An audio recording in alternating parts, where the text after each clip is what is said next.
शिव समा रहे मुझ में और मैं शून्य हो रहा हूँ।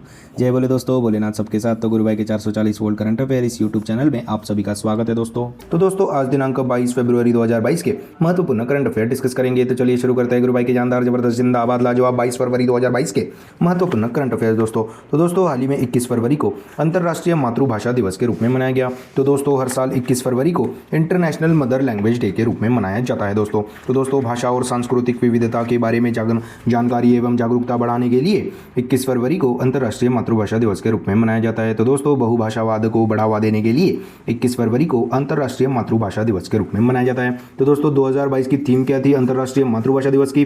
तो दोस्तों using technology for multilanguage learning challenging and opportunities, यह 2022 की अंतर्राष्ट्रीय मातृभाषा दिवस की थीम थी दोस्तों। और दोस्तों हाल ही में अपन ने 23 सितंबर को इंटरनेशनल साइन लैंग्वेज डे के रूप में भी मनाया गया। तो दोस्तों हाल ही में 21 फरवरी को अंतर्राष्ट्रीय मातृभाषा दिवस इंटरनेशनल मदर लैंग्वेज डे के रूप में मनाया गया दोस्तों। नेक्स्ट पे चलते हैं।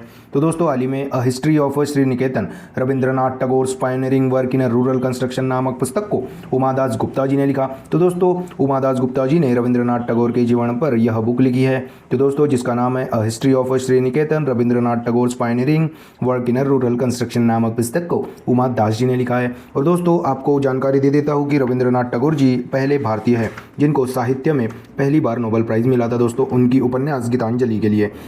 और दोस्तों हाल ही में इसराइल ने एक सड़क का नाम टैगोर स्ट्रीट कर दिया था। तो दोस्तों हाल ही में a history of Shri Niketan Rabindranath Tagore pioneering work in rural construction नामक पुस्तक को उमादास गुप्ता जी ने लिखा है दोस्तों। नेक्स्ट पे चलते हैं। तो दोस्तों हाल ही में दादा साहेब फाल्के अंतर्राष्ट्रीय फिल्म महोत्सव 2022 में रणवीर सिंह जी को सर्वश्रेष्ठ अभिनेता यानी कि बेस्ट एक्टर का पुरस्कार मिला है। तो दोस्तों अभी Dada Saheb Phalke international film festival awards 2022 का समारोह 20 फरवरी को आयोजित किया गया था। और दोस्तों उनकी 83 मूवी के लिए, जो कि कपिल देव की 83 मूवी, जो कि वर्ल्ड कप 1983 में अपन ने जीता था, भारत ने कपिल देव जी की कप्तानी में कपिल देव का रोल किया था रणवीर सिंह जी ने। तो दोस्तों 83 मूवी के लिए रणवीर सिंह जी को दादा साहेब फाल्के अंतर्राष्ट्रीय फिल्म महोत्सव 2022 में सर्वश्रेष्ठ अभिनेता के रूप में सम्मानित किया गया। तो दोस्तों मुंबई में आयोजित किया गया था दादा साहेब फाल्के अंतर्राष्ट्रीय फिल्म महोत्सव पुरस्कार 2022।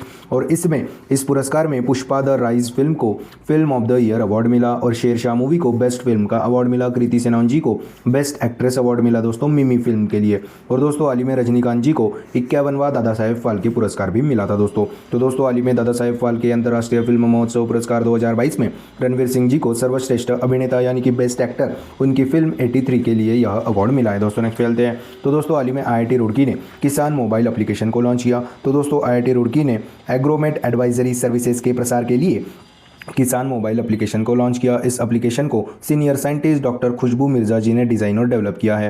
तो दोस्तों हाल ही में IIT रुड़की ने किसान मोबाइल एप्लीकेशन को लॉन्च किया है। और दोस्तों हाल ही में IIT रोपड़ के वैज्ञानिकों साइंटिस्टों ने दुनिया का पहला smart air purifier you breathe life नामक से इसको लॉन्च किया गया था। और हाल ही में IIT मद्रास ने स्वदेशी मोटर चलित व्हीलचेयर जिसका नाम नियो बोल्ट रखा गया था उसको डिज़ाइन और डेवलप किया। और दोस्तों हाल ही में IIT कानपुर में प्रधानमंत्री मोदी जी ने ब्लॉकचेन आधारित डिजिटल डिग्री को भी लॉन्च किया था। तो दोस्तों हाल ही में IIT रुड़की ने किसान मोबाइल एप्लीकेशन को लॉन्च किया है दोस्तों। नेक्स्ट पे चलते हैं। तो दोस्तों हाल ही में 20 फरवरी 2022 को अरुणाचल प्रदेश ने अपना 36वां स्थापना दिवस मनाया। तो दोस्तों 1987 में अरुणाचल प्रदेश को राज्य का दर्जा मिला गया था। इसी प्रकार से अरुणाचल प्रदेश भारत संघ का 24वां राज्य बना था। और दोस्तों हाल ही में अरुणाचल प्रदेश के गवर्नर BD मिश्रा जी ने अरुणाचल प्रदेश के पहले उपराज्यपाल स्वर्गीय KAA राजा जी को अरुणाचल राज्य का सर्वोच्च सम्मान अरुणाचल रत्न से भी सम्मानित किया गया था दोस्तों।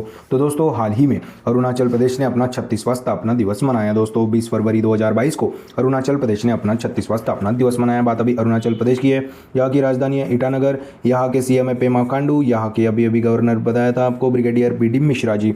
और दोस्तों यहाँ पे ही भारतवर्ष में सबसे पहले सूरज उगता है दोस्तों अरुणाचल, इसीलिए ही इस राज्य का नाम अरुणाचल यानी कि उगते सूरज का राज्य के रूप में दर्जा दिया गया है। और दोस्तों भारत के 35% ग्रेफाइट अरुणाचल प्रदेश में ही मिलता है। अरुणाचल प्रदेश में ही पक्के बाघा हॉर्नबिल फेस्टिवल भी मनाया जाता है दोस्तों। और दोस्तों अरुणाचल प्रदेश ने ही हाल ही में 2021 वर्ष को शिक्षा के वर्ष के रूप में घोषित किया गया था।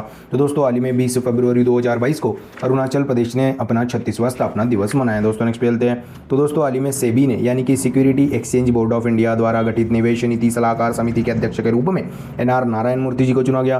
तो दोस्तों सेबी ने इन्वेस्टमेंट पॉलिसी एडवाइजरी कमेटी में सेबी ने अपनी वैकल्पिक निवेश नीति सलाहकार समिति का पुनर्गठन किया। अभी सेबी ने ही अभी security exchange board of India द्वारा गठित निवेश नीति सलाहकार समिति यानी कि इन्वेस्टमेंट पॉलिसी एडवाइजरी कमेटी के अध्यक्ष के रूप में एनआर नारायण मूर्ति जी को नियुक्त किया गया। और दोस्तों आपको पता ही होगा कि इन्फोसिस के सह संस्थापक है दोस्तों एनआर नारायण मूर्ति जी।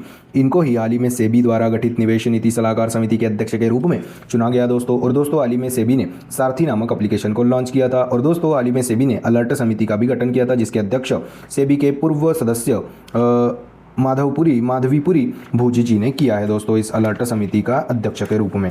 तो दोस्तों बात अभी सेबी की है, security exchange board of India, जिसकी स्थापना 1988 में हुई थी, जिसका हेडक्वार्टर मुंबई में है, जिसके अध्यक्ष अजीत त्यागी जी है। तो दोस्तों हाल ही में सेबी द्वारा गठित निवेश नीति सलाहकार समिति इन्वेस्टमेंट पॉलिसी एडवाइजरी कमेटी के अध्यक्ष के रूप में एनआर नारायण मूर्ति जी को नियुक्त किया गया है दोस्तों। नेक्स्ट पे चलते हैं। तो दोस्तों हाल ही में आईपीएल की नई टीम गुजरात टाइटंस ने मेटावर्स में वर्चुअल स्पेस बनाया। तो दोस्तों गुजरात टाइटंस ने मेटावर्स द टाइटंस डगआउट में वर्चुअल स्पेस बनाया है। और दोस्तों यह 2022 आईपीएल में फैंस के जुड़ाव के लिए गुजरात टाइटंस ने मेटावर्स में वर्चुअल स्पेस बनाया है। और दोस्तों इसी ने गुजरात टाइटंस ने ही मेटावर्स में ही अपना लोगो भी लॉन्च किया। और दोस्तों ऐसा करने वाली यानी कि मेटावर्स में वर्चुअल स्पेस बनाने वाली गुजरात टाइटंस यह पहली आईपीएल टीम बनी है। और दोस्तों मेटावर्स से याद आया और वर्चुअल स्पेस से याद आया, हाल ही में मैंने आपको पढ़ाया था कि अमेरिका की सबसे बड़ी बैंक जेपी मॉर्गन बैंक ने मेटावर्स में अपना ऑफिस खोला था। तो हाल ही में आईपीएल की नई टीम गुजरात टाइटंस ने मेटावर्स में वर्चुअल स्पेस बनाया है दोस्तों। नेक्स्ट पे चलते हैं। तो दोस्तों हाल ही में केंद्र सरकार ने रूसा यानी कि राष्ट्रीय उच्चतम शिक्षा अभियान योजना को 31 मार्च 2026 तक जारी रखने की मंजूरी दे दी। तो दोस्तों रूसा यानी कि राष्ट्रीय उच्चतम शिक्षा अभियान को 2013 में लॉन्च किया गया था। अभी रूसा के 5 साल और बढ़ा दिए गए हैं। तो दोस्तों रूसा अभियान का उद्देश्य क्या है, तो वंचित क्षेत्र तक रूसा योजना की पहुंच बढ़ाई जा सके, इसीलिए 31 मार्च 2026 तक इसे एक्सटेंड कर दिया गया है। और दोस्तों इस योजना में 12,929 करोड़ रुपए इस रूसा योजना में खर्च होंगे। और दोस्तों हाल ही में केंद्र सरकार ने रूसा यानी कि राष्ट्रीय उच्चतम शिक्षा अभियान योजना को 31 मार्च 2026 तक जारी रखने की मंजूरी दे दी गई है। और दोस्तों हाल ही में नई राष्ट्रीय शिक्षा नीति को भी लागू किया था। और दोस्तों राष्ट्रीय शिक्षा नीति के बारे में आपको जानकारी दे देता हूँ। तो पहली बार यह 1968 में आई थी, फिर 1986 में आई थी और अब 2020 में नई शिक्षा नीति को लागू किया गया था। और दोस्तों कर्नाटक यह पहला राज्य है जो कि राष्ट्रीय शिक्षा नीति को लागू करने वाला पहला राज्य बन गया। और दूसरा है दोस्तों मध्य प्रदेश। और दोस्तों हाल ही में मानव संसाधन विकास मंत्रालय का नाम बदलकर शिक्षा मंत्रालय कर दिया गया था, जिसके हमारे शिक्षा मंत्री है हाल ही में धर्मेंद्र प्रधान जी। तो दोस्तों हाल ही में केंद्र सरकार ने राष्ट्रीय उच्चतम शिक्षा अभियान रूसा योजना को 31 मार्च 2026 तक जारी रखने की मंजूरी दे दी गई है दोस्तों। नेक्स्ट पे चलते हैं। तो दोस्तों हाल ही में फरवरी 2022 में केंद्र सरकार ने क्रूड पाम ऑयल के लिए कृषि अवसंरचना विकास उपकर यानी कि एआईडीसी को 7.5% से घटाकर 5% कर दिया। तो दोस्तों कृषि अवसंरचना विकास उपकर यानी कि AIDC agricultural infrastructure development says को 7.5% से घटाकर 5% कर दिया। तो दोस्तों एग्रीकल्चर इंफ्रास्ट्रक्चर डेवलपमेंट सेज यानी कि यह टैक्स ही होता है, यानी कि उपकर भी इसे बोलते हैं। तो सेज यह एक निश्चित उद्देश्य में खर्च करना होता है। तो दोस्तों सेज यह टैक्स जो भी लिया जा रहा है उसे कहाँ पे खर्च किया जा रहा है वह बताना पड़ता है। तो दोस्तों हाल ही में क्रूड पाम ऑयल के बारे में आपको जानकारी दे देता हूँ। तो क्रूड पाम ऑयल जब हम खरीदते हैं तो उस पर सरकार सेज लगाती है। अभी तक 7.5% था, अब 5% होगा दोस्तों। और दोस्तों इस सेज से जो पैसा सरकार के पास जाएगा वो खर्च किया जाएगा किसी एक पर्टिकुलर जगह पर, यानी कि इस क्रूड पाम ऑयल के सेज का कृषि अवसंरचना विकास में यानी कि एग्रीकल्चर इंफ्रास्ट्रक्चर डेवलपमेंट में इस्तेमाल किया जाएगा। तो दोस्तों क्रूड पाम ऑयल को अपन इंपोर्ट करते हैं तो बाहर इसकी कीमत बढ़ गई है, तो इंडिया में भी इसकी कीमतें बढ़नी लाजमी है। तो सरकार ने क्रूड पाम ऑयल के प्राइसिंग पर राहत देने के लिए दाम बढ़ाने की जगह पर जो सेज लगता है उसको 7.5% से घटाकर 5% कर दिया, ताकि बढ़े हुए प्राइजेस को सेज में कंपनसेट किया जा सके। तो दोस्तों हाल ही में फरवरी 2022 में केंद्र सरकार ने क्रूड पाम ऑयल के लिए एआईडीसी यानी कि एग्रीकल्चर इंफ्रास्ट्रक्चर डेवलपमेंट सेज को 7.5% से घटाकर 5% कर दिया गया है दोस्तों। नेक्स्ट पे चलते हैं। तो दोस्तों हाल ही में नव भारत साक्षरता कार्यक्रम को 2022 से 2027 तक लागू किया जाएगा। तो दोस्तों हाल ही में नव भारत साक्षरता कार्यक्रम को मंजूरी दे दी। तो दोस्तों न्यू इंडिया लिटरेसी प्रोग्राम को अब लागू किया जाएगा 2022 से लेकर 2027 तक। तो दोस्तों इस योजना का मुख्य उद्देश्य क्या है, तो इस योजना में 15 वर्ष या उससे अधिक आयु के सभी निरक्षर को शामिल किया जाएगा। तो दोस्तों इस योजना में वित्त वर्ष फाइनेंशियल ईयर 2022 से लेकर फाइनेंशियल ईयर 2027 तक 5 करोड़ स्टूडेंट्स को अंक ज्ञान यानी कि डिजिटल ज्ञान और बेसिक साक्षरता दी जाएगी दोस्तों। तो दोस्तों उनको डिजिट यानी कि वित्तीय फाइनेंशियल लिटरेसी भी दी जाएगी और उनको बेसिक साक्षरता भी दी जाएगी। तो दोस्तों हाल ही में नव भारत साक्षरता कार्यक्रम को 2022 से 2027 तक लागू किया जाएगा दोस्तों।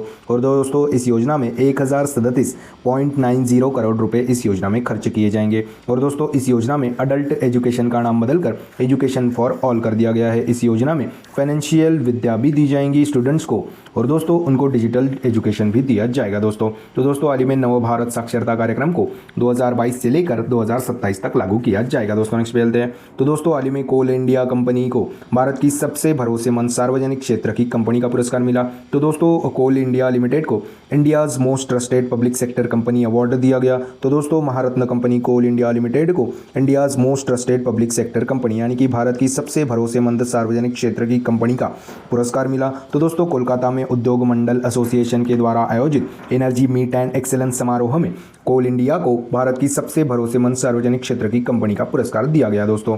तो दोस्तों हाल ही में कोल इंडिया लिमिटेड कंपनी को भारत की सबसे भरोसेमंद सार्वजनिक क्षेत्र की कंपनी यानी कि India's most trusted public sector company award दिया गया दोस्तों।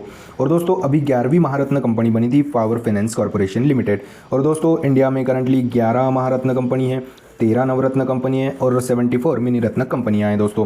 तो दोस्तों बात अभी कोल इंडिया लिमिटेड की है, जिसका हेडक्वार्टर कोलकाता में है, जिसके सीईओ प्रमोद अग्रवाल जी है। तो दोस्तों हाल ही में कोल इंडिया लिमिटेड कंपनी को भारत की सबसे भरोसेमंद सार्वजनिक क्षेत्र की कंपनी का पुरस्कार दिया गया दोस्तों। नेक्स्ट पे चलते हैं। तो दोस्तों हाल ही में नीति आयोग ने फोनपे के सहयोग से फिनटेक ओपन हैकेथॉन को लॉन्च किया। तो दोस्तों फाइनेंशियल टेक्नोलॉजी लिटरेसी के बारे में जानकारी एवं जागरूकता बढ़ाने के लिए नीति आयोग ने फोनपे के सहयोग के साथ फिनटेक ओपन हैकेथॉन को लॉन्च किया। तो दोस्तों फिनटेक यानी कि फाइनेंशियल टेक्नोलॉजी लिटरेसी के बारे में जानकारी एवं जागरूकता बढ़ाने के लिए यह फिनटेक ओपन हैकेथॉन को लॉन्च किया। तो दोस्तों फिनटेक के बारे में जो भी नए इनोवेशन करेगा उसे मोटिवेट, उसे प्रोत्साहित करने के लिए नीति आयोग ने फोनपे के साथ समझौता कर फिनटेक ओपन हैकेथॉन को लॉन्च किया। तो बात अभी फोनपे की है, जिसका हेडक्वार्टर बंगलुरु में है, जिसके सीईओ समीर निगम जी है। और दोस्तों बात अभी नीति आयोग की है, तो national institute of transforming India, यह जिसके अध्यक्ष होते हैं दोस्तों प्राइम मिनिस्टर। तो दोस्तों करंटली हमारे प्राइम मिनिस्टर कौन है?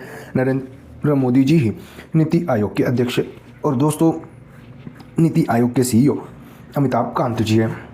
तो दोस्तों हाल ही में नीति आयोग ने फोनपे के सहयोग के साथ फिनटेक ओपन हैकेथॉन को लॉन्च किया है दोस्तों। तो दोस्तों यह थे 22 फरवरी 2022 के महत्वपूर्ण करंट अफेयर्स दोस्तों। आज अपन क्या पढ़े उसकी एक बार रिवीजन कर लेते हैं। तो 21 फरवरी को अंतर्राष्ट्रीय मातृभाषा दिवस के रूप में मनाया गया, इंटरनेशनल मदर लैंग्वेज डे अपन 21 फरवरी को मनाते हैं। हाल ही में a history of Sriniketan Rabindranath Tagore pioneering work in rural construction नामक पुस्तक को उमादास गुप्ता जी ने लिखा। हाल ही में दादा साहेब फाल्के अंतर्राष्ट्रीय फिल्म महोत्सव पुरस्कार 2022 में 83 मूवी के लिए रणवीर सिंह जी को सर्वश्रेष्ठ अभिनेता का पुरस्कार मिला। हाल ही में IIT रुड़की ने किसान मोबाइल एप्लीकेशन को लॉन्च किया। हाल ही में 20 फरवरी 2022 को अरुणाचल प्रदेश ने अपना 36वां स्थापना दिवस मनाया। हाल ही में सेबी यानी कि security exchange board of India द्वारा गठित निवेश नीति सलाहकार समिति यानी कि इन्वेस्टमेंट पॉलिसी एडवाइजरी कमेटी के अध्यक्ष के रूप में NR नारायण मूर्ति जी, जो कि इन्फोसिस के सह संस्थापक है, उनको चुना गया। हाल ही में IPL की नई टीम गुजरात टाइटंस ने मेटावर्स में वर्चुअल स्पेस बनाया। हाल ही में केंद्र सरकार ने रूसा यानी कि राष्ट्रीय उच्चतम शिक्षा अभियान योजना को 31 मार्च 2026 तक जारी रखने की मंजूरी दे दी। हाल ही में फरवरी 2022 में